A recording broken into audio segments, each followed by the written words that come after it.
Welcome to Whiskey and Wonder. Hello again.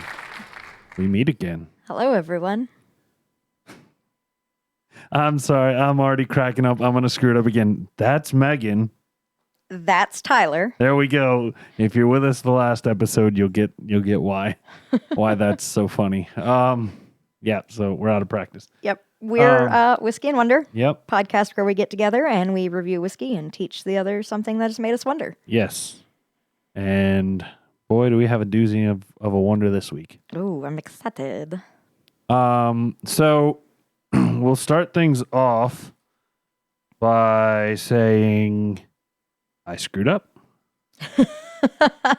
And it's my fault. It's a pretty big screw up. Yeah. Pretty much when we a little behind the curtains here when we're going through and uploading all the stuff, putting the episode in all the places it needs to go, video, audio, etc., etc. There's a handful of major steps and even more minor steps. And I missed probably the two most important steps, which were to upload it to the website that disperses the podcast version and upload it to YouTube and enable it to become public on a certain date. I forgot the date that it becomes public, so it never went on YouTube, or it went on YouTube late, and I just never uploaded it to, Podcasting world. Yep. So I apologize. It came out a week and a half after it should. If you're a member of our Patreon, you got it on time though. Hey. So good for you. Yay. Taking care of the people that pay us. Thank you, Patreons. Yes, thank you guys. And everyone else who supports us. Yes, that all the wonderful things. That was just a brain fart and a fuck up. Oh yeah, just a screw up. I just screwed up. And I'm gonna be honest, it's not gonna be the last time. I mean, we are all human. It happens. Absolutely. So on that note, we're gonna dive right into the announcements. We've been a little life's been getting in the way lately, so we've not been as consistent as we would like, but we're working on that. We're gonna try to limit the amount of life that happens. Ideally. Yeah, ideally. So until then, just keep hanging with us. This is episode 95. Oh my God. 95. 95. And I actually happen to know this is the 99th episode we've recorded. Because not all our episodes get a number. No, we have The specials do not get numbered. So this is the 99th episode that we have recorded and put out. Or is this the 100th? Did I read that wrong? Uh-oh. Either way. We have 99 episodes out. This is number 100. This is number 100. Holy shit. Again, see, I told you, I'm going to screw up. Sorry, that's what I do. Part of life. So, yes, this is our 100th episode of recording together. Wow. So, 100 episodes or recordings of Whiskey and Wonder. Yeah. Holy shit. That's impressive. That's a huge deal. An impressive feat. So that is a very big deal. Now that we're done patting ourselves on the back, check out our Patreon where we've got a couple different tiers, some benefits there. You can vote for the Infinity bottles, which are our own personal blends. Yeah, you can see them on the shelf behind Megan there. We've got the Bourbon's the one half full and the Rye is the one with a couple in it. All our Patreons, it's $2 a month, and you can vote whether or not the stuff we do goes in those, and then we'll try those on a special after they've had time to steep and everybody gets to know everybody and meshes together and whatnot in there. So, got a couple other things going on Patreon and some other tabs. You can get early access to the podcast and the video. You can get early access to some merch. You can get discounts on merch as well as some free stuff. So, and I may have mentioned it earlier, but we'll talk a little bit more about that later. Check out the store at whiskeyandwonder.com/store. Shop. one of those. Whiskeyandwonder.com has everything you're looking for. Yes, it's whiskeyandwonder.com/store. The menu is called shop. That's why that always confuses me, by the way, everybody. Anyway, whiskeyandwonder.com/store. We got some t-shirts there for both men and women's styles. And we have our tumblers as well as stickers if you want to get it and, advertise. So, the last note that I wanted, Megan, you're looking like you have something you want to say. Oh, no. Okay. The last note that I wanted to make is the last episode I mentioned that I had seen some YouTube channels with their merch, like under the video of the YouTube channel. And I looked into that. I was going to look into that. I did. And we don't meet. We're nowhere near not there. No, we're nowhere near the threshold for that. So if you want to help us get there, make sure you like, subscribe, comment your opinion on the whiskeys that we do or your topic or the topic we do, and let us know what you think about them. That all helps drive the YouTube algorithm. And so we need more of that to unlock these features for you guys. So comment, like, subscribe, rate, give us a thumbs up. Like it says on the screen, I'll put them all up there again because I have the power. Okay, yeah, my one button didn't work there. Okay. I have the power. Kind of. Maybe. Check us out. All this stuff's going to be in the show notes, but check us out. whiskeyandwonder.com.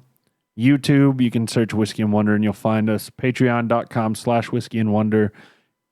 Email is contact@whiskeyandwonder.com. We actually have a mail time today.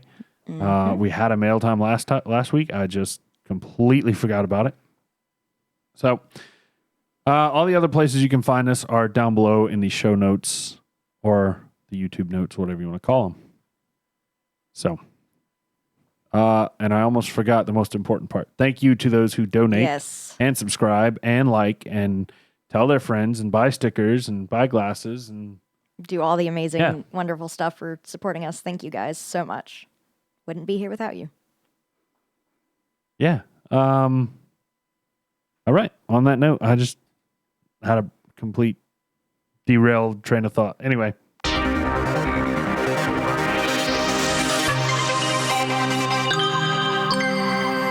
The open segment. All right. Megan, what's been going on? Man. I can't catch a break in life.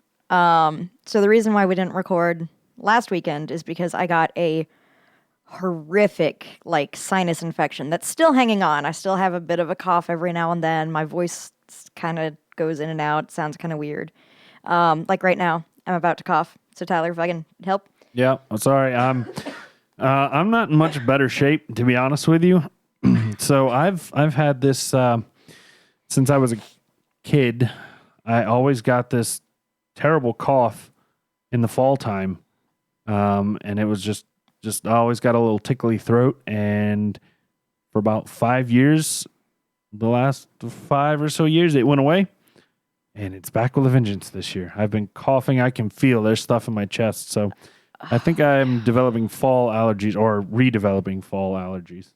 I wonder if that's what this is that's going on, is something that I'm going to just have to live with for fall.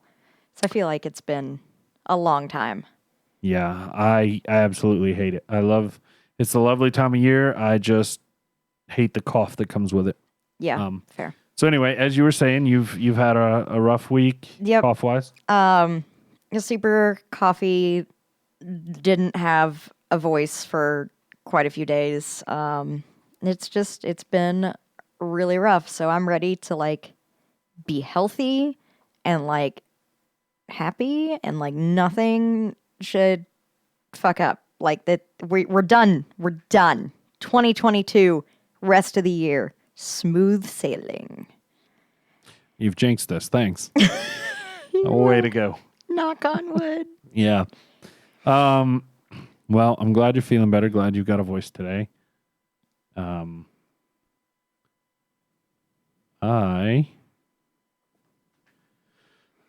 Sorry, Shelby is blowing my phone up right now, asking me about Disney Plus, which I don't have.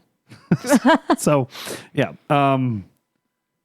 Yeah, I've been dealing with this cough, and I think I mentioned the most exciting thing that's happened in my life.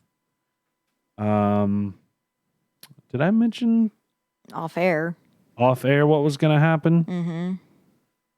You have not told anyone. No? No. Okay. Well, I realized that it was time for me to stop working 2 jobs in addition to trying to do Whiskey and Wonder.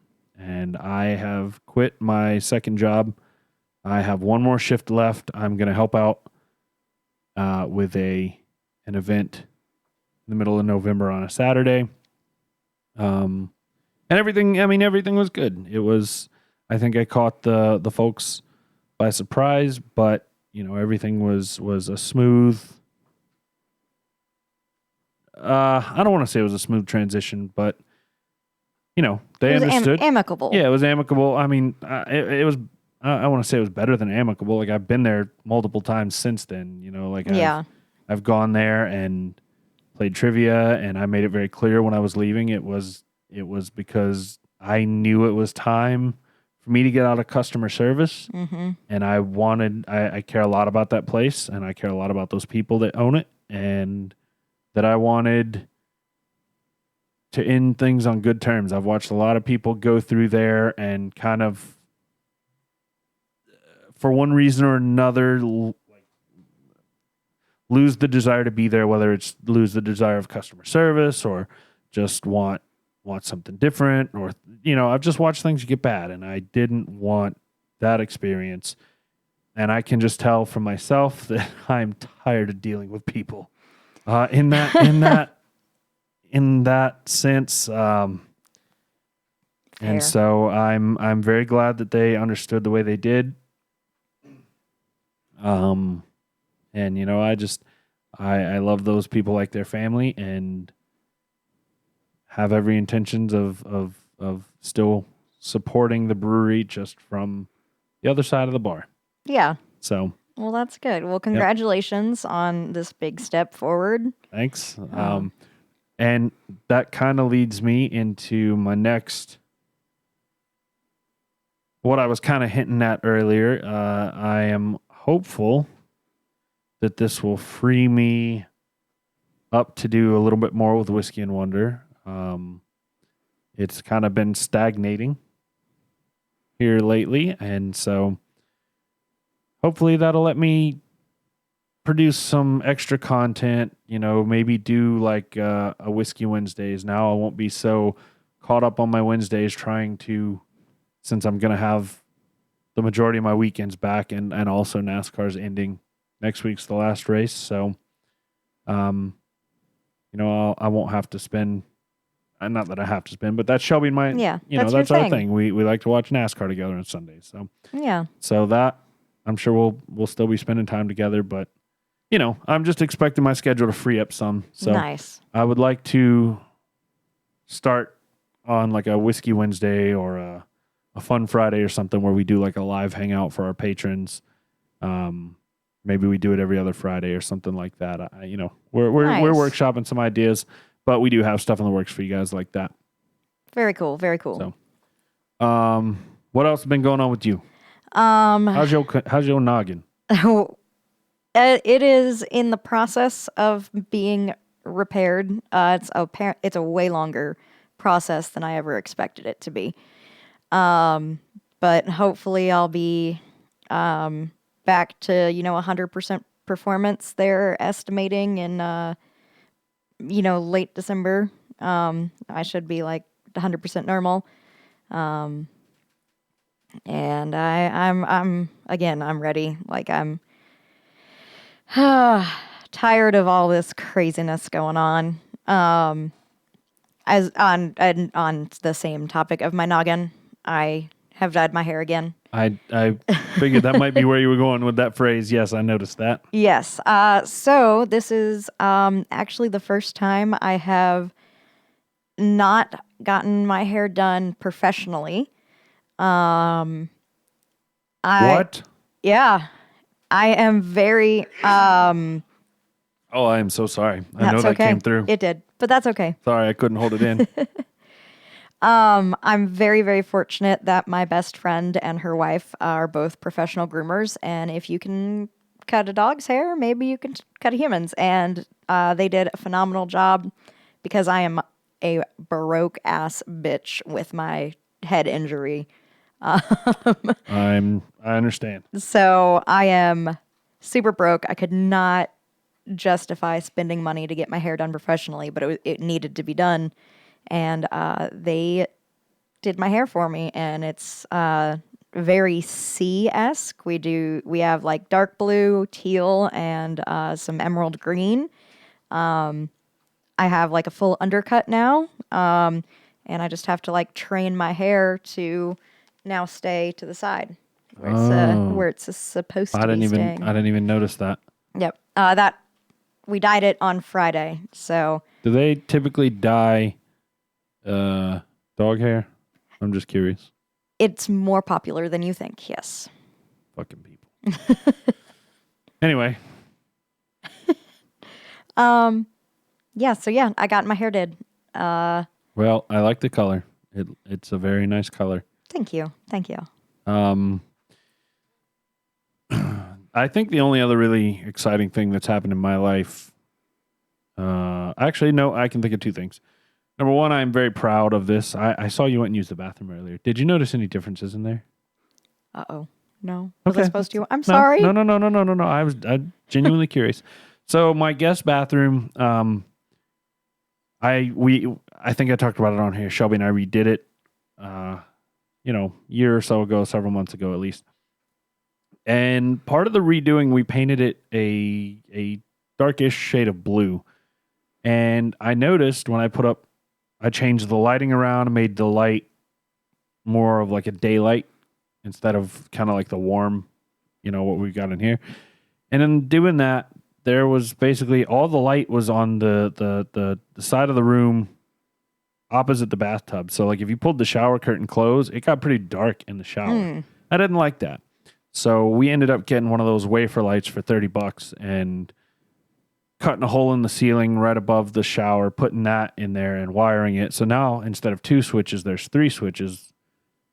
Oh, snap. I did not notice that. One controls the light over the shower, one controls the lights the way they used to be, and one controls the fan. So, Oh, cool. so yeah, we spent all evening Tuesday doing that, which was frustrating, honestly, just because of the amount of little shit that always goes wrong. But overall, the satisfaction of doing something like that is awesome. I'm learning skills. I think we talked about it on here before. I have an unfinished room above my garage that is ultimately going to be the Whiskey and Wonder studio whenever it gets finished, whenever I have time and money. And it's looking like that. Hopefully, knock on wood, should be sooner rather than later. So I'm learning skills so that I can save some money by doing a lot of that myself. Nice. On weekends and stuff, which may take into some of that time I was talking about earlier for Whiskey and Wonder, but we will see how that goes. Well, dang, I'm proud of you. You guys, you wired it yourself? Oh, yeah. Oh, nice. Yeah, wiring. The hardest part of the wiring was figuring out how Joe Bob had rigged it up. To my eye, it looks like whoever installed the bathroom fan did an aftermarket job. It looks like some amateur did it, and the way it was wired was not up to code. I can guarantee that. But I had to decipher what was going on, and I was able to connect everything. I watched a lot of YouTube videos on it. But I think I have a pretty good understanding of electrical wiring now. I'm pretty sure I could wire up that room upstairs, no issues. And I've known how to drywall. It's just a matter of framing a couple walls, and the stairs are going to be the problem, frankly. But I guess I can deal with that last. Anyway. That's exciting. Awesome. Yeah, so it's just a matter of cost and having the time to do the work, and how frustrated I'm going to get before I say fuck this and hire somebody. Yep. But hopefully that won't be the case. Anyway, the other thing that I wanted to mention is, and I don't know if I mentioned this on here, but I had looked into, I I looked into the air traffic controller application. Did I mention that on here? I can't remember if you mentioned it on here, if you only have talked to me about it off air. So basically, if you don't know the air traffic controllers, it's a federal thing, and when you basically they take applications once a week. 1 week out of the year, and in that process, there's a lot of conditions you have to meet, and one of them is the fact that you cannot be over the age of 30. I misunderstood it originally. I thought you had to be under 30, but you cannot be over the age of 30. And so I'm 29, and I said, why not? So I applied. Why the hell not, right? Mm-hmm. They make good money. So anyway, this past Friday, I went and took part of the application process is you have to take an aptitude test, and some other tests and background tests and all sorts of other stuff. But the first thing you got to do is take this aptitude test. And so I went and took that on Friday, and that was one of the most stressful tests I have ever taken in my life. Oh, wow. It's at one point, so one way they do it is they flash a number on the screen for like 2 seconds or a second and a half. Let's just say it's 5. Okay? And then they'll flash another number on the screen, 2 seconds, say it's 2. Mm-hmm. Then it'll flash a question mark, and you have to put in the difference between the two numbers, which is, in that case, is 3. Yeah. And then it will flash 4 or another number.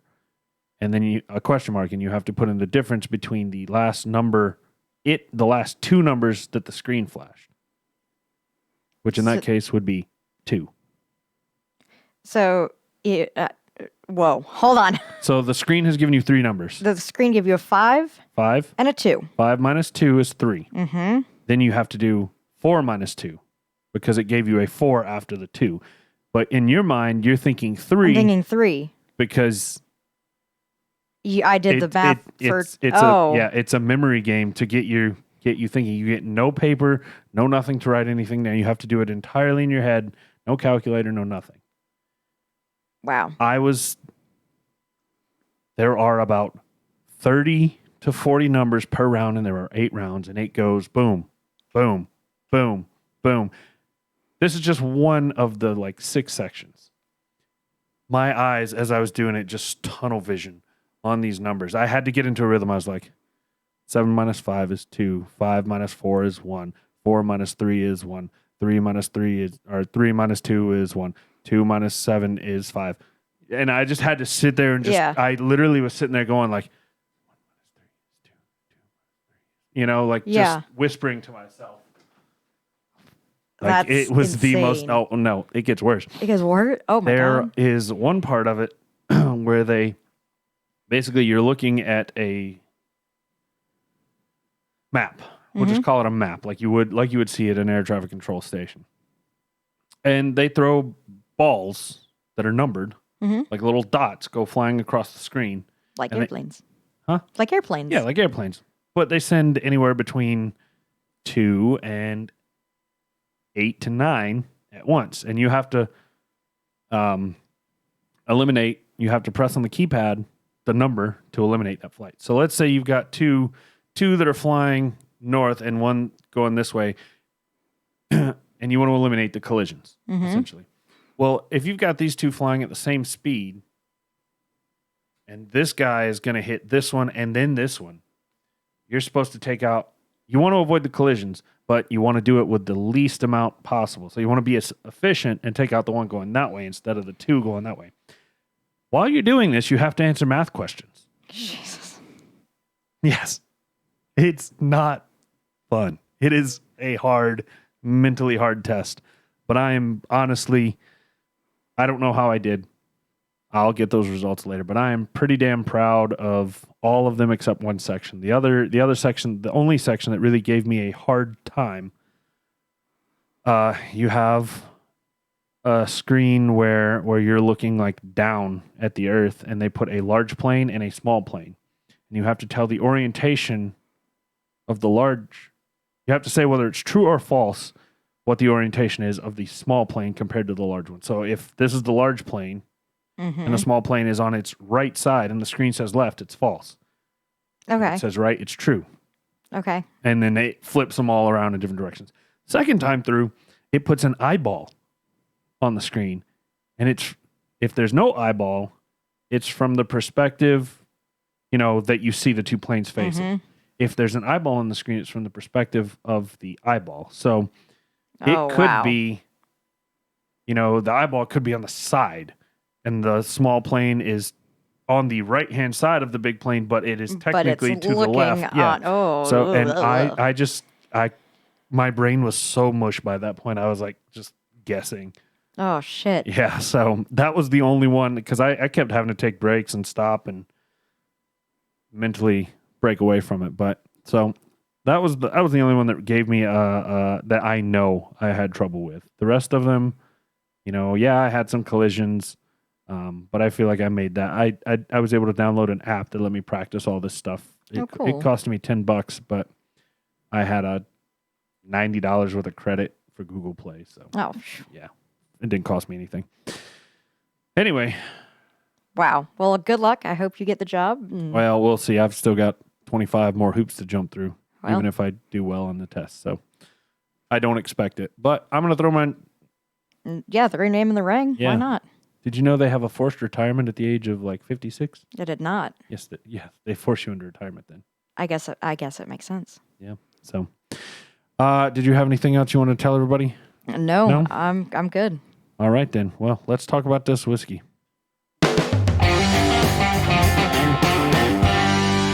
Opening the bottle. We've done what we have so often not done on here recently and left the plastic on. That has not happened in a long time. Okay, well, as Tyler struggles with that, let me tell you what we're drinking today. We are going to be drinking Angel's Envy Kentucky Straight Bourbon, finished in port wine barrels. So let's read a little bit about Angel's Envy. So in the beginning, Angel's Envy was an idea between father and son. Eventually, a grandson became involved. Our small family brand began to grow. During those early days, we never anticipated just how much growth we'd see. Today, Angel's Envy is a handcrafted, small batch whiskey produced by Louisville Distilling Company, a subsidiary of Bacardi Limited. When Lincoln came out of retirement to create Angel's Envy, it was to collaborate with his son, Wes, on a bourbon finished in port barrels. He had had the idea for years, but had never had the chance to explore it previously. It was just as important to Lincoln to be creating a new type of whiskey as it was to be building something with his family. Wes's son Kyle eventually joined his family to help the fledgling brand and to learn side by side with his grandfather. Rooted in 200 years of bourbon heritage, we create hand-finished spirits that aren't afraid to improve on the classic tradition. Inspired by legendary master distiller Lincoln Henderson's lifetime spent crafting fine spirits, Angel's Envy is our masterpiece. The 5% of spirit lost each year during barrel aging is called the Angel's Share. And after tasting our finished whiskey, Lincoln joked that we'd finally gotten a better deal than the Angels. And so Angel's Envy was born. If that sounds familiar to you, that would be because we've heard that before. When we did Angel's Envy Rye way back on episode 59. Which, interestingly enough, we had Shelby's brother, John 5 here, and that was a gift from her other brother, one of her other brothers, Justin. Wow. And John crapped all over Justin. He said it was terrible. He gave it a 2. Do you have any idea what you gave it? It's a rye. Probably gave it a 7. Megan gave it a 3. Ladies and gentlemen. No. She did not like it. I, meanwhile, gave it a 7. So I enjoyed it. It was the one that was very sweet. Oh, very okay. sugar caney. Okay. So, Well. If you're interested in hearing that, go check out episode 59, where we talked about something. Megan is dying over here. 59, we talked about, a good one. OPEC and the price of gas. Oh, snap. That's relatable as we're about to go into a recession or are already in a recession. Have we ever been out of a recession? Oh, yeah, we've been out of recession. Market's been growing for 10 plus years.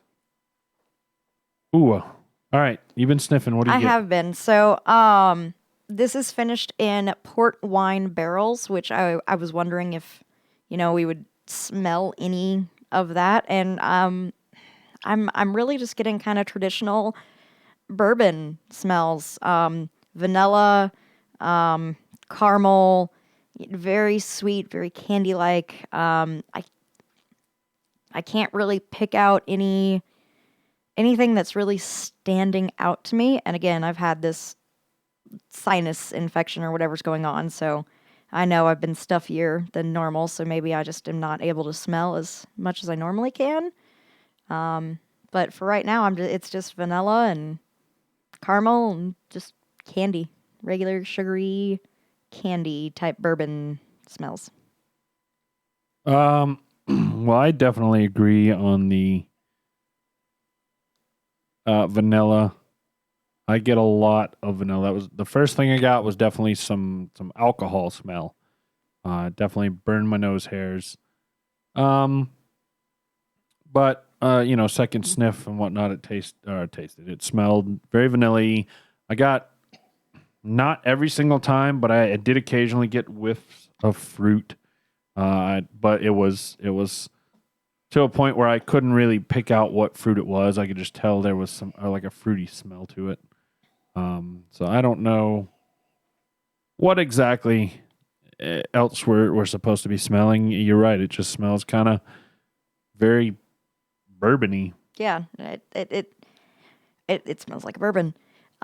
We are supposed to be smelling vanilla, raisins, maple syrup, and toasted nuts, which I can get behind. I can get behind the vanilla, the raisins, and the maple syrup. I have not been able to get into toasted nuts. I'm not smelling any type of nut in here, toasted or otherwise. I need to toast some nuts so I know what they smell like. Toast these nuts. Oh, sorry, I couldn't resist. Yeah, I would agree. Like I said, maple syrup, I can get that. I can get behind the raisins. I got a fruit. I don't know if I would call it raisiny. I would call it a little more like cherry. But yeah, I can get behind most of that. Oh, Megan took a sip and then she started shaking her head. She looked angry and started like subtly shaking her head. Oh no. I was like, "Oh god, it's that bad, huh?" What in the hell did I just put in my mouth? Where did all the flavor go? It's so bland. What is happening? I'm gonna have to drink more, obviously, but what in the hell is that? Yeah, I can't disagree with that assessment. I got subtle fruit on the tip of my tongue. Man, I got a burn when it went down. Maybe the most subtlest sweetness. But yeah, it honestly just didn't have much flavor. No. I mean, I can tell it's alcoholic because of the burn, but if it didn't have the burn, I would say that this is artificial bourbon flavoring. Just for reference, this is 86.6 proof, so not something gonna light you on fire, but it tastes like bourbon flavored drink. I got a little bit of sweetness that time. It's so subtle. It's so subtle. Yeah. That is a very good point. Everything is subtle. I even get, after it's sat on my tongue and I've salivated a little bit, I get a little bit of like an oaky flavor. So I can get all the notes of bourbon if I look for them. But frankly, This tastes very watered down to me. Yes. I'd be interested. I'd be very interested to know if Angel's Envy does a barrel proof. I mean, I would hope They do so. a cask strength. This is just, it's very watered down, very plain. And sorry, I'm choking because Megan's I don't have a dying. voice. Okay. Well, I mean, yeah, I can look for bourbon flavors and I can get them. I can get, vanilla and oak and stuff, but it's something I actively have to look for. This is bourbon flavored water as of right now.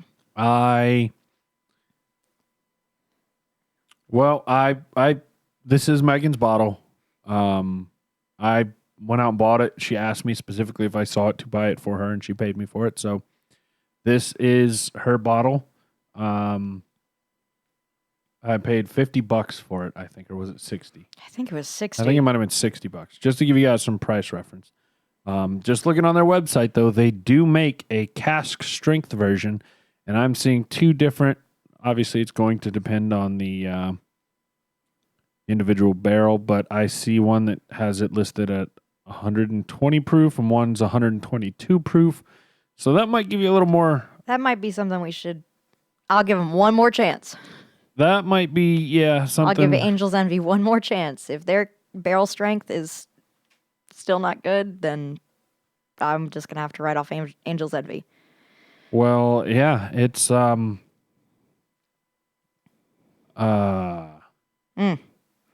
Holy shit. Oh, how expensive is it? You don't want to know. I do. Just a quick Google has got it at cask strength $5.99.99. No, we will not be drinking 2015 that. $8.99.99. 2014 $8.49.99. Angel's Envy has some cojones. Wow. They need to go sit down. I just yeah. Get Okay. Caskers. Okay, Caskers has it for $567.99. No. We're supposed to be tasting vanilla, ripe fruit, maple syrup, toast, bitter chocolate. Nope. And no, and I don't know what Angel's Envy is thinking, but you need to sit down and reevaluate your life and your pricing, because I can tell you right now, with everything we've had of Angel's Envy so far, you do not have a $500 barrel of whiskey in your fucking. I am going to do some research here, because I'm curious. I just saw where the Virginia ABC sells it for like $230 something. So I'm curious if I can find it locally. All I can find when I search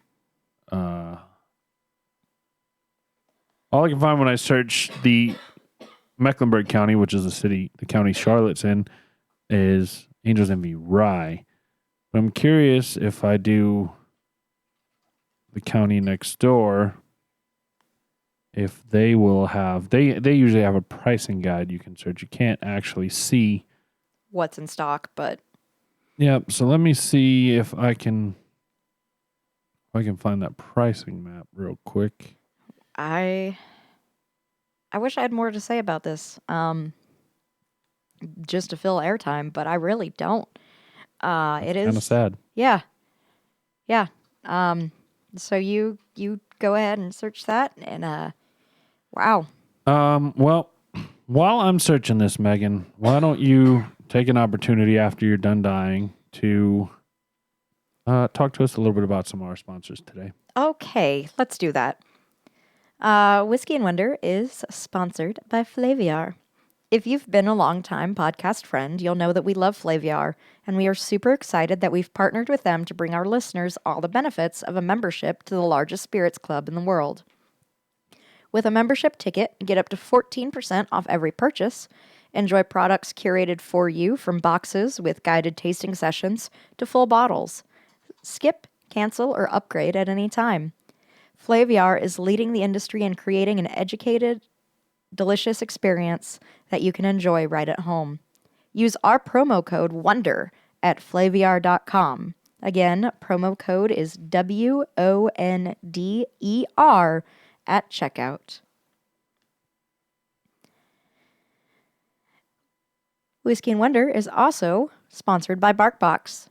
Here at Whiskey and Wonder, we love our dogs just as much as our whiskey, which is why we love our partnership with BarkBox, the monthly subscription service to spoil your pooch. BarkBox will send you 2 specially themed toys, 2 bags of treats, and a chew every month. Our pod dogs go crazy seeing their new goodies every month, and their themes are always super exciting, like Star Wars, Harry Potter, and Stranger Things. Get a free box when you sign up using our link at barkbox.com/whiskey and wonder, and that's whiskey with an E. All right. Thank you, Megan. Thank you, partners. Yes, thank you to both Flaviar and BarkBox. We really appreciate them partnering with us. I have found the pricing for the retail price for Angel's Envy Cask Strength. It is $230 at our local ABC stores. So, if you want to spend $230, you can see if the cask strength has more flavor. So, with that note, we'll move it on.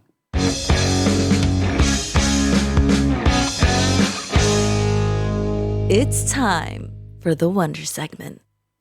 All right, just making sure we're still on schedule here. Time to put me big on the screen. You guys get to look at my ugly mug. Oh, the big man. It's time to do the Wonder segment. Oh, yeah. So, it took me a long while to settle on this week's topic. So, Megan, a little behind the scenes. Megan and I used to have a schedule that we stuck to just because it worked better for us individually throughout the week as to who did the Wonder segment, blah, blah, blah. And then we got all jacked up recently. And so we have just, it was one of those things where we had to communicate again, like whose turn is it this time? So once I finally did figure out it was my turn, and then I was like, oh crap, what the hell am I going to do this on? I racked my brains. I double and triple checked my list of podcasts that I keep on my phone.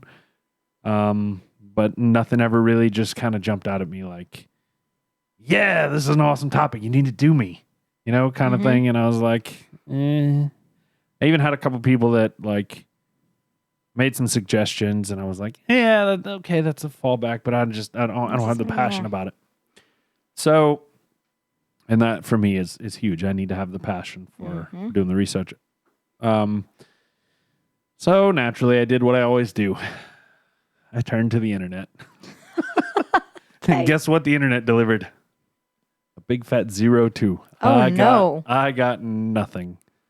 So I kept thinking on it. And then a couple days later, I was browsing Reddit of all places. And that's where I saw it. I saw 2 words that sparked it. And I was like, okay, that's a great topic, at least for me. Okay. Those 2 words were the Bermuda Triangle. Oh my God. So, well, let me just go to my list and cross that one out. Oh, good. I have taken several. This is like the 3rd one I've taken from Megan. All right. Well, I am so excited for this. Okay. Well, I'm going to give you a spoiler alert. Okay. I'll skip. I will skip and I'll read my concluding paragraph. Uh-oh. Because I'll go ahead and spoil you. Uh-oh.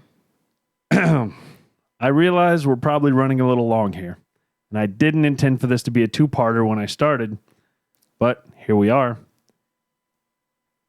And that's where I'm going to stop there so that I don't spoil anything else. So, this has become a 2-parter. Tyler is doing a 2-part episode? What can I say? It won't be next week. It will be the following week. We will get back on our schedule for Megan. Okay. For Megan's sake. But in 2 weeks, we will follow this up. So, without further ado, we're going to talk about the Bermuda Triangle. So, I'm so excited. and I'm sure you, like me, you grew up hearing all the stories of how ships and planes and people would just go missing in this vast area. And despite the technology, usually it was, there might be a reason, there might not be. It was all just chalked up to kind of spooky. Ooh, this everything goes away in here. Something's killing people over here. And honestly, for me, it's been several years since I even thought about the Bermuda Triangle. I've even flown through it myself. Ooh. Yes. When I went to Puerto Rico when I was a high schooler, I flew through the Bermuda Triangle. I flew from Charlotte to Puerto Rico. Well, you're still here. Shocking. Honestly, like I said, it's been so long since I even have really thought about it. I'd forgotten most of the details other than basically what I've just said. Like it claimed a bunch of ships and airplanes and stuff, and we never really understood why or how, even if we thought we had ideas. Yeah. So that was my sign. It's time to relearn about one of the things that creeped me out the most as a child. The Bermuda Triangle. The triangle is made up of an area that ranges from 500,000 to 1.5 million square miles, depending upon the source. According to NOAA, which is the National Oceanic and Atmospheric Administration, the Bermuda Triangle is the area of the Atlantic Ocean that forms a triangle between Miami, San Juan, Puerto Rico, and the island of Bermuda. Other sources, however, do vary in the specific locations that form the triangle, with some getting as ridiculous as the coast of Ireland being one of the triangle's points. You people are crazy. It's not that big. That's probably a man.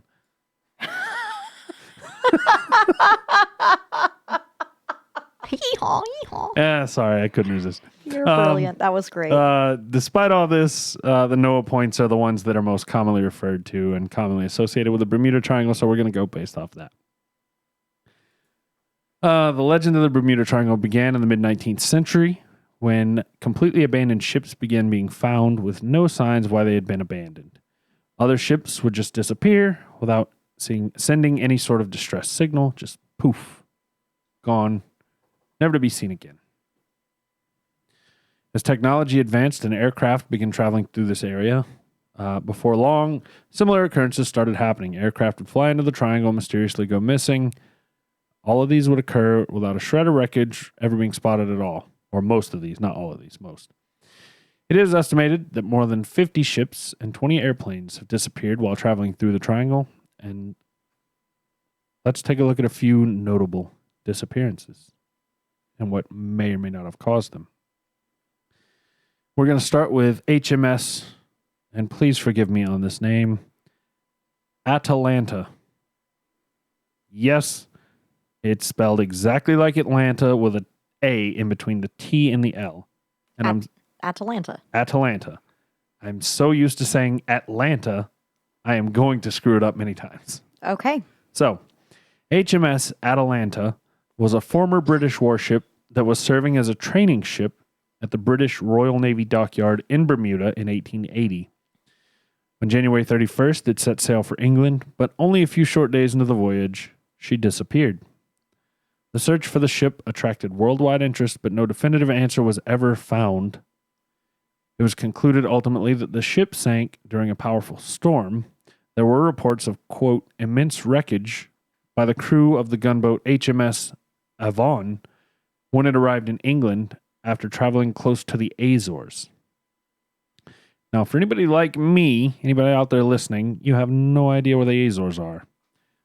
The Azores, well, they're a set of volcanic islands in the Atlantic Ocean about 850 miles west of Portugal. Just for reference, that's about 2,000 miles east of Bermuda, which is already God knows how far off the East Coast. That is so far. It's literally in it's the outskirts of a big bay in France. That's how far this shipwreck debris, if it was this ship, drifted. I bet it wasn't the Atalanta. Exactly. Mm-mm. That is a hell of a long way for debris to float. Yeah, there's no way.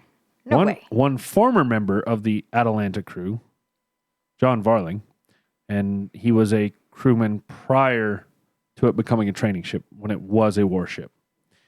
He testified that during his service on the ship, he noticed that when it was carrying a heavy load, it would roll to 32 degrees. So you know how ships can kind of weeble wobble in the water? Mm-hmm. It would do that 32 degrees over. Just for the record, I looked up what current ships can do. Keep in mind, this is the 1880s. Current ships can go about 60 degrees, cruise ships, before they roll.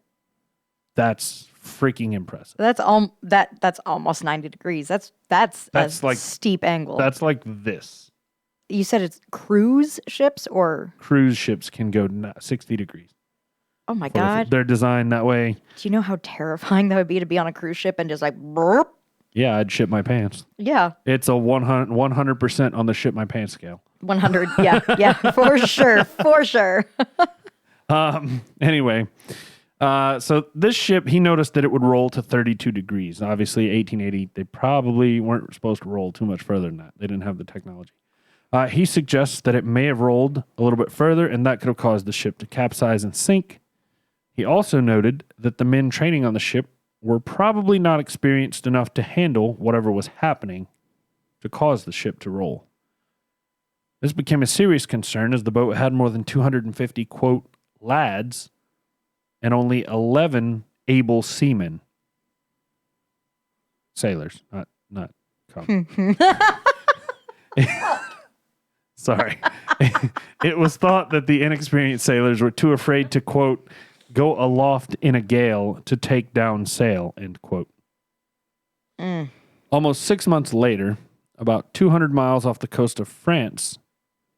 Oh, this is the bay I was talking about earlier. I'm sorry, I got it all jacked up. Almost 6 months later, about 200 miles off the coast of France, a German ship came across a wreck that was floating upside down. Basically, the hull was the only thing visible floating. And it was assumed that this was the remainder of HMS Atalanta. No one got out of the German ship to check its name? Apparently not. In all, none of the 281 crew members were ever found. That's sad. Yeah. There's a memorial, I think in Portsmouth, England, which is where the ship was originally headed when it went missing. So that's one. That was kind of the first one, the one that started a lot of stories. And it was the first one to get like worldwide attention. So now we're going to move on to Flight 19, which this sounded very familiar to me. I'm not sure if we covered this or if I've heard this on another podcast before. Okay. But does Flight 19 sound familiar to you? That sounds familiar. Okay. Do you have any idea what it is? No, not off the top of my head. I'll let you know though. All right. Flight 19 was the designation for a group of 5 torpedo bombers that were performing a training flight for the U.S. Navy off the coast of southern Florida on December 5th, 1945. The training flight was led by Lieutenant Charles Taylor, who had around 2,500 flying hours and had already completed a tour in the Pacific as a torpedo bomber on board the aircraft carrier USS Hancock. Taylor was training 4 Marines who had all completed several training missions in the area. The Marines were Edward Powers, George Stivers, Forrest Gerber, and Joseph Tipton. Each of these students had 300 flight hours. So everybody's been in the plane for a decent amount of time. To start, Taylor arrived late. What a jackass. He pushed their departure time from 13:45 to 14:10, which if you're not familiar with military time is 1:45 p.m. to 2:10 p.m., which was about a 25-minute delay. As the 5 went through their pre-flight checklists, they all noted that their aircraft were completely normal, except for the discovery that none of the aircraft had a clock. This was ultimately decided not to be an issue as each pilot had their own watch. Okay. So we proceed to take off. At takeoff, the Fort Lauderdale Naval Air Station describes the weather as, quote, favorable, sea state, moderate to rough, end quote. All right, so we got good flying conditions. Mm-hmm. The only thing we're missing is a clock. But we got to watch. We got watches, so we're fine. We're good. The mission, the training mission, involved 3 parts. Part 1 was the flight due east, about 65 miles to some shoals known as, quote, Chicken Rocks, where they would practice low-level bombing. During the second leg, they were to continue flying east for another 77 miles, where they would then turn and head north for 84 miles, passing over Grand, is it Bahama or Bahama? Bahama. Grand Bahama? That's what I've always heard. I always thought the island was called Grand Bahama, but the islands were called the Bahamas. Anyway, Grand Bahama Island. They flew north over that. For the third part of the leg, they would turn back to the southwest and fly 140 miles back to Fort Lauderdale to end the mission. One of the students was to lead the mission while Taylor supervised. Pretty simple. Make a triangle. You go this way, then you go this way. Actually, I'm sorry. You go this way, you bomb some chicken shoals, You fly this way a little more, then you go up, and then you go back. Easy peasy. Yeah. At 14:10, the 5 aircraft take off from Fort Lauderdale, and they fly to Chicken Rock and perform their bombing runs. This is confirmed because at 1500, other aircraft heard one of the Marine pilots over the radio asking for permission to drop his last bomb. About 40 minutes later, another flight instructor, Lieutenant Robert Cox, who was prepping his group of trainees to perform the exact same mission, received a radio transmission from an unidentified source. The transmission asked Powers for his compass reading, to which Powers replied, quote, I don't know where we are. We must have gotten lost after that last turn. Uh-oh. End quote. Cox immediately radioed the following transmission. This is FT-74. Plane or boat calling Powers, please identify yourself so someone can help you. After a few moments, Cox heard the group talking amongst themselves again, requesting information from the other aircraft in the party. Cox attempted a second time, which Taylor received and responded to. Cox replied asking, quote, what's your trouble? To which Taylor replied the following response. Both of my compasses are out, and I'm trying to find Fort Lauderdale, Florida. I'm over land, but it is broken. I'm sure I'm in the Keys, but I don't know how far out, and I don't know how to get to Fort Lauderdale. So at this point, Cox informs the Naval Air Station that the aircraft are lost, and then he advises Taylor to put the sun on his port wing, which is left, and to fly up the coast of Florida to Fort Lauderdale. Let's do a little deductive reasoning here. It's, 1500? So 3 o'clock in the afternoon, okay? If you're at 3 o'clock in the afternoon in the northern hemisphere, the sun is going to set in the west. If you put the sun at your west wing, you are flying north. If you're in the Keys, you should ultimately hit Florida. Right? Yeah. All right. Yeah. So that's his reasoning. That's where we're at.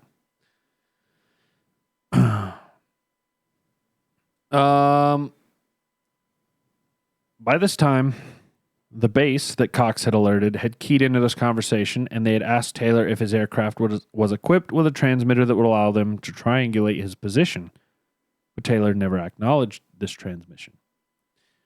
At 16:45, Taylor radioed, quote, we're heading 030 degrees for 45 minutes. Then we will fly north to make sure that we're not over the Gulf of Mexico. End transmission, or quote. Basically, 030 means that they were flying north. They were flying north, but slightly east. The base could not locate where Taylor thought he was, and they could not pick up his transmitter's signal to triangulate the craft. Taylor was asked to switch frequencies to the search and rescue frequency, to which he replied, I cannot switch frequencies. I must keep my planes intact. Shortly after, at 16:56, Taylor was again asked to turn on his transmitter, but he never acknowledged this transmission. He did radio that the group was changing course to 090 degrees, which is due east, for 10 minutes. In response, someone in the flight group said, quote, damn it, if we just fly west, we would get home. Head west, damn it, end quote. This later would lead to questioning as to why the students never broke off and headed west, but followed Taylor, and ultimately was attributed to military discipline and following orders. The weather began to turn, resulting in worsening radio contact. At 17:24, Taylor asked for a weather update and then radioed that the party was turning and heading due west and would fly this direction until they either saw land or ran out of gas. By 1750, several land-based radio stations were able to triangulate the flight's position, and it was determined that they were somewhere within a 120-mile radius from a point off the eastern coast of central Florida. But this transmission was, again, never acknowledged by Taylor. At 1804, Taylor radioed that they were, quote, holding 270, which means they're flying due west. We didn't fly far enough east. We may as well just turn around and fly east again, end quote. At this point, darkness had fallen and the weather had gotten worse. At 1820, Taylor's last communication was received. He was heard saying, quote, all planes close up tight. We'll have to ditch unless landfall. When the first plane drops below 10 gallons, we all go down together, end quote. As all of this was happening, all aircraft, bases, and ships in the area were alerted to keep an eye out for the lost flight. Search and rescue aircraft were dispatched to search for the flight and to guide them in, but none ever saw traces of the aircraft or its wreckage, or their wreckage. One of the planes dispatched to search for the missing group called in a routine radio message at 1930 and then was never heard from again. At 21:15, a tanker, SS Gaines Mills, reported seeing a 100-foot explosion that burned for 10 minutes off the coast of central Florida. The captain, Shauna Stanley, reported that they searched for survivors, quote, through a pool of oil and aviation gasoline, end quote, but that they did not find any. The USS Solomons also reported losing radar contact with an aircraft at the same time and location as the explosion. In all, the 5 aircraft were all lost, along with the search and rescue aircraft. So the U.S. Navy investigated the incident, and they released the following findings in a 500-page report.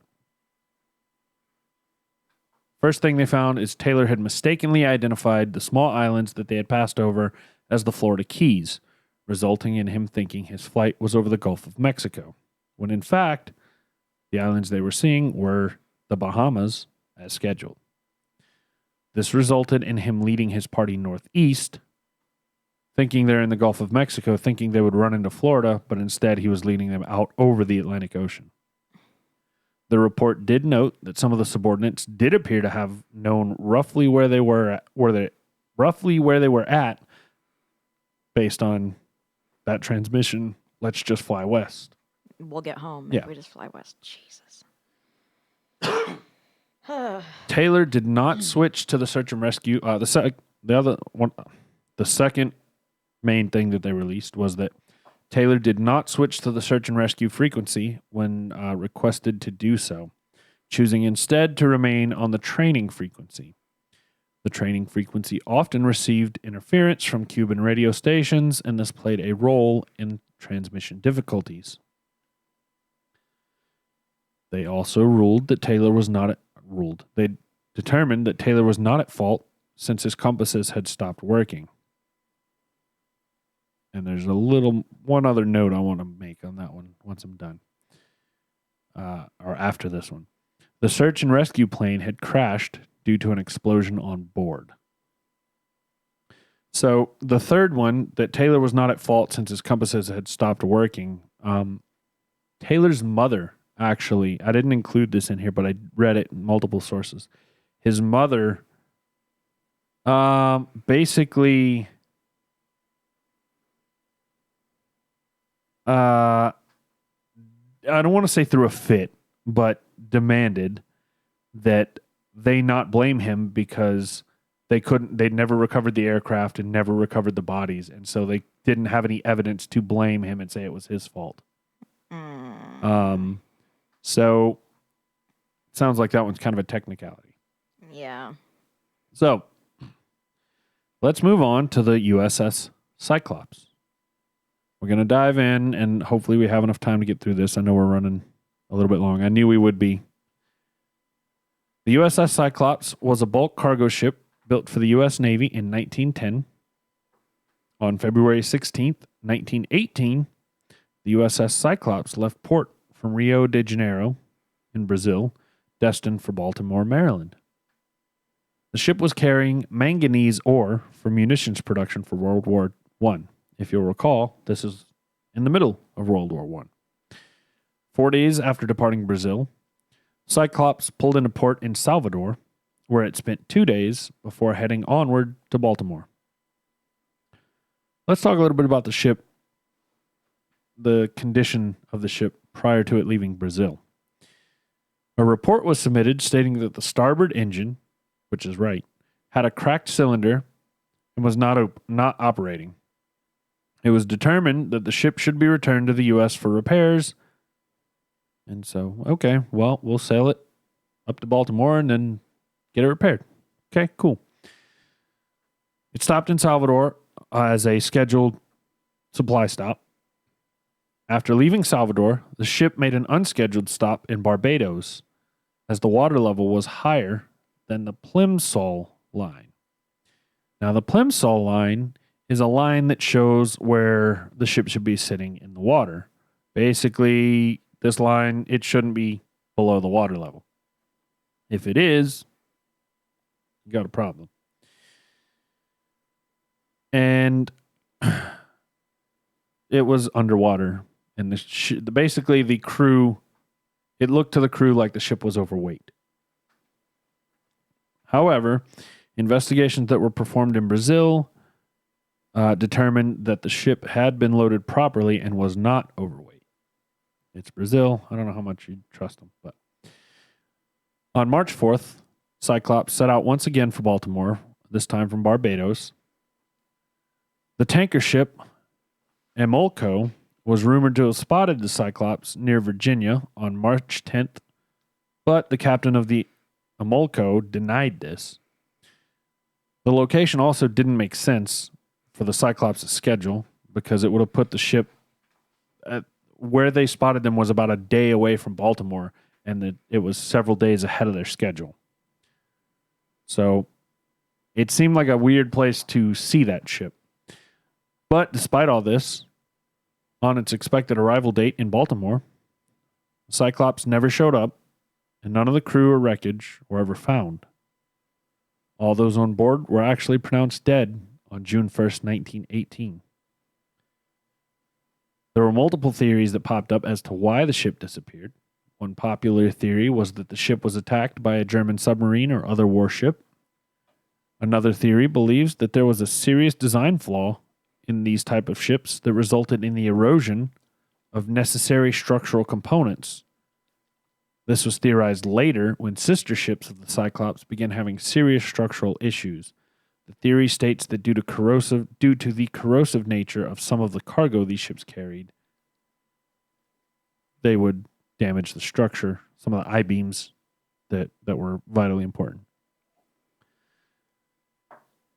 Weather reports indicate that on March 10th, the day that the Emolco supposedly spotted the Cyclops near Virginia, that a violent storm passed along the Virginia coast, leading to the generally accepted theory as to what sank the USS Cyclops. The storm, combined with the overloaded ore, the potentially weakened structure, and the engine trouble, is all thought to have combined to cause the Cyclops to sink. Basically, just the perfect storm hit the perfect storm.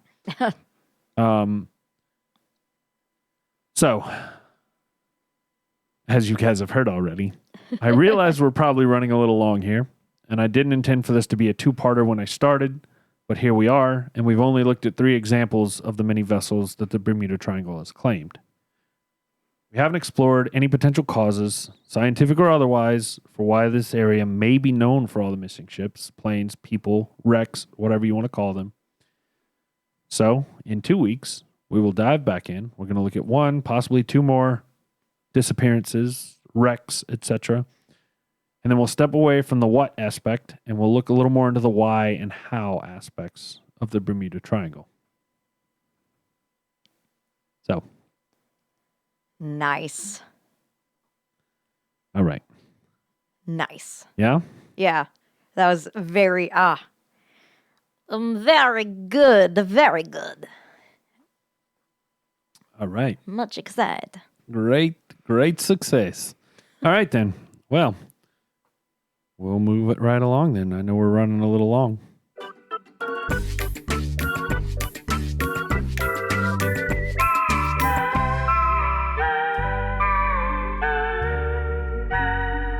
Trivia with Tyler.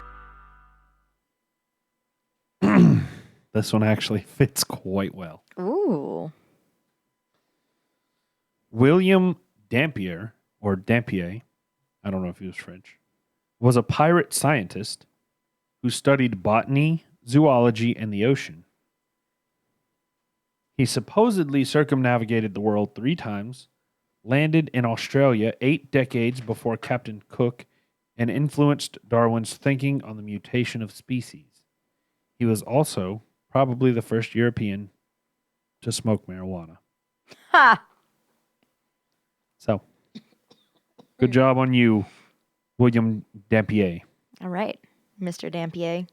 So, now, on before we forget.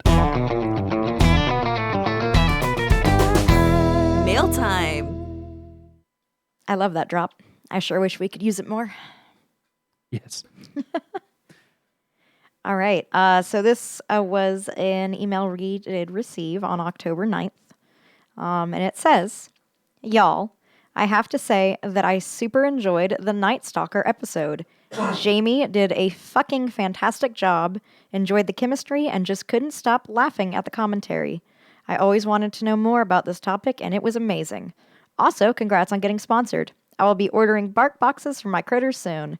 Great to see how far the show has come. Keep up the good work, guys. Cheers. Friend Morgan. So thank you so much. Cheers. Yes, thank you. Thank you, friend Morgan. We apologize for not getting to it last week. It's been a while for mail time. So It has. But thank you for emailing us. We appreciate it. Yes, if you would like to send us an email, contact@whiskeyandwonder.com or shoot comment on YouTube. We'll read those if you want to leave a message there. And we're let us know if you like today's topic, if you're excited for the next one, if you like Angel's Envy or if you hate Angel's Envy, let us know. Yeah. We just want keep to us hear in the loop. We want to know. comments, emails, thumbs up, thumbs down. We know you guys are here. We know you're listening. Yeah, we get notifications about views. We can see. Yeah, you guys We get are stats. here. You just don't want to talk to us. Well, all right. I guess it's time for us to take the last little swigs of these whiskeys.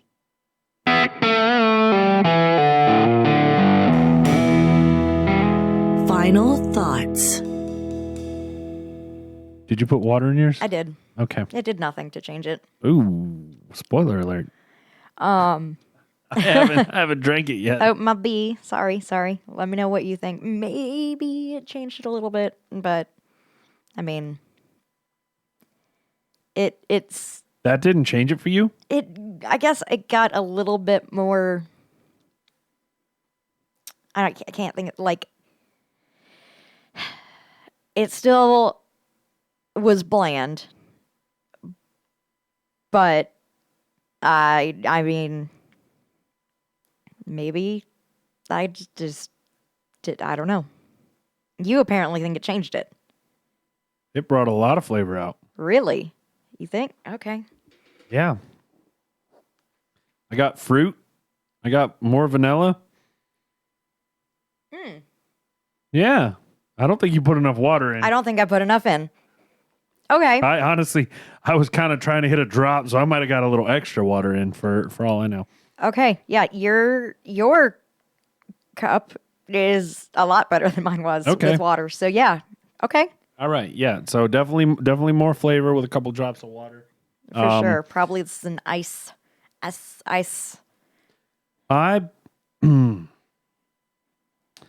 I just got to admit, I just don't think I'm a fan of the giant ice ball. I think I'd rather just put a splash of water in. Okay. I just feel like it dilutes it over time, and it's not, for me, that's just not enjoyable. Okay. Fair. The last little swigs of it are just more water than they are whiskey. Fair. Well, Tyler, I mean, that did give it more flavor, but I don't know if it made up for everything else. I'm pretty disappointed, Angel's Envy. I'm pretty disappointed. Let's see, I gave the rye a 3. Yeah. I think this one's getting a 2. Woof. Sad. Sorry. I'm very disappointed. I paid a lot of money for this bottle, and it sucks. Well, I gave the rye a 7. I liked it, unlike John and Megan. What did I say? John gave it a 2? I think he gave it a 2. I gave it a 3. Yeah, I'd make sure I didn't get that backwards. Yeah, John gave it a 2. You gave it a 3. Okay. Well, I wasn't going to be very far off until I added water. Now that I've added water to it, I would probably... I try not to take price into account for these things. But there's just so much better you can get For this price. for less than this price. It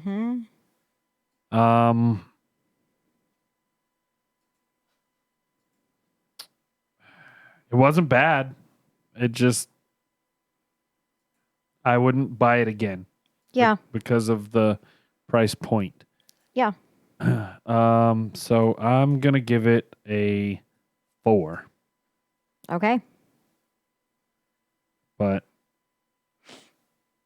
I would drink it, wouldn't buy it. Yeah. Yeah. And if I was drinking it, it would be with water. Yeah, I think this is one that's I'm gonna be sharing with some D&D peeps, and yeah. I Well. think that's how it's gonna go. Excuse me. There's that fall cough. All right. Well, I guess that about does it. We're episode 95 this week. Holy crap. Wow, guys, 95. That just blows my mind. Yep. Where does the time go? Right.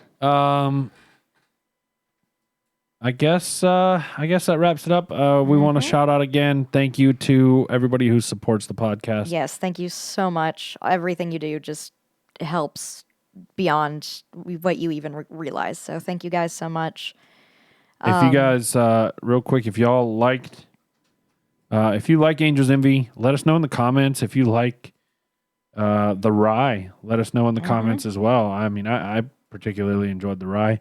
And if you have any stories about the Bermuda Triangle or how it, any kind of spooky, like I said, I learned a lot about this in my childhood. It always creeped me out as a kid. And so if you have any stories to share like that, email us, contact@whiskeyandwonder.com, comment. Just let us know. We want to hear from you guys. For sure. For sure. All right. Well, on that note, guys, I think it's time we get out of here. Thank you so much. We look forward to seeing you next week, and we hope you stick around and keep on listening to us. Don't drink and drive. Cheers. God, I'm out of practice.